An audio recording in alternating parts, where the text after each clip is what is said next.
নমস্কার বন্ধুরা, আমার চ্যানেলে আপনাদের স্বাগত জানাই। আজকে আমি আপনাদের বানিয়ে দেখাবো পুঁই শাক ডাল। তার জন্য আমি পুঁই শাক নিয়ে নিয়েছিলাম।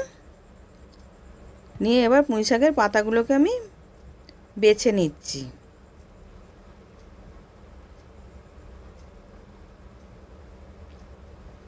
এরকম করে সব পাতাগুলোকে আমি বেছে নিয়েছি। নিয়ে এবার পুঁই শাকটা কেটে নেব।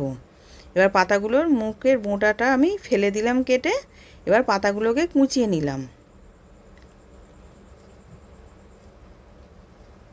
এবার খুব বড় নয়, ছোট ছোট করেই পাতাগুলোকে কুচিয়ে নিয়েছি। এবার ডাঁটাগুলোকেও কেটে নেব।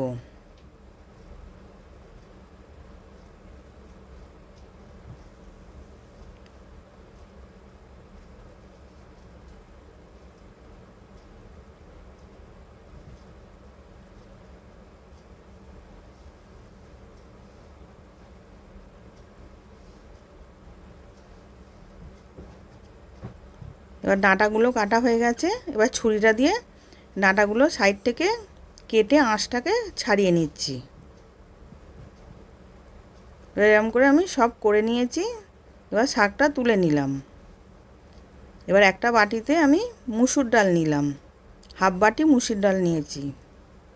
এবার মুসুর ডালটা ভালো করে 3-4 বার জল দিয়ে ধুয়ে নেব, যাতে নোংরা না থাকে।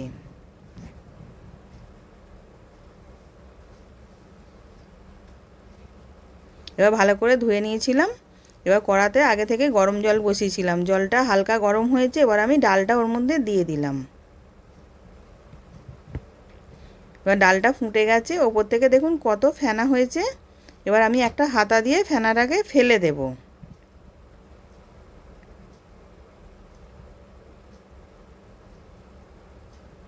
এবার ফেনাটা পুরো ফেলে দিয়েছি। এবার আমি একটা আলুকে ডুমো ডুমো করে কেটে দিয়ে দিলাম।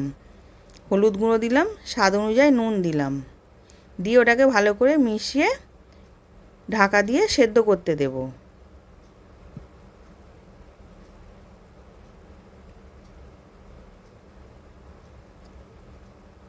এবার ডালটা কিছুটা সেদ্ধ হয়ে গেছে, পুরোপুরি একবারে সেদ্ধ করে নিইনি, কিছুটা সেদ্ধ করেছি। এবার ওর মধ্যে আমি শাকটাকে দিয়ে দিলাম।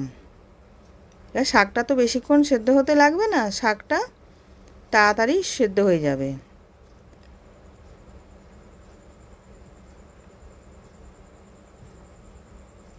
এবার শাকটা দিয়ে মিশিয়ে এবার চাপা দিয়ে আমি রেখে দেব সেদ্ধ করার জন্যে।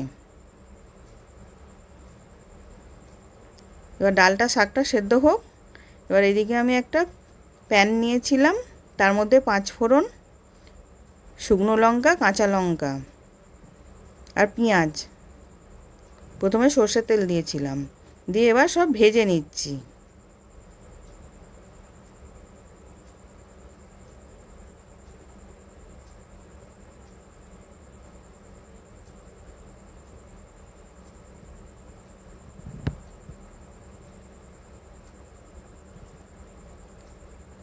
এবার হালকা করে ভাজা হয়ে গেছে। এবার ওর মধ্যে ধনে গুঁড়ো, জিরে গুঁড়ো আর হলুদ গুঁড়ো, কাশ্মীরি লঙ্কা গুঁড়ো আর সামান্য জল দিলাম। দিয়ে ওটাকে কষিয়ে নেব। এবার জলটা দিলাম। এবার মশলাটার মধ্যে তো জল দেয়া নেই, ওই জন্যে জলটা দিয়ে কষিয়ে নিচ্ছি যাতে পুড়ে না যায়।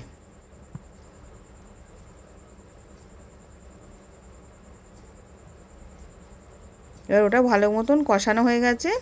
এবার মুসুর ডালের মধ্যে শাকটাও সেদ্ধ হয়ে গেছে, ডালটা আলুটা সবই সেদ্ধ হয়ে গেছে। এবার আমি মশলাটা ওর মধ্যে দিয়ে দেব।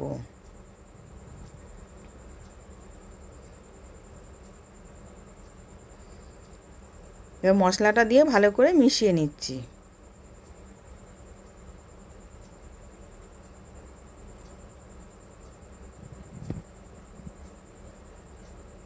এবার হাফ চামচ চিনি দিলাম। দিয়ে এবার ভালো করে মিশিয়ে এবার আমি নাবিয়ে নিয়েছি। এবার রেডি হয়ে গেছে। নতুন নতুন রেসিপি দেখতে লাইক দিয়ে ফলো করে রাখো। আশা করছি ভিডিওটা ভালো লেগেছে। আমি হাজির হব আর এক নতুন রেসিপির সাথে।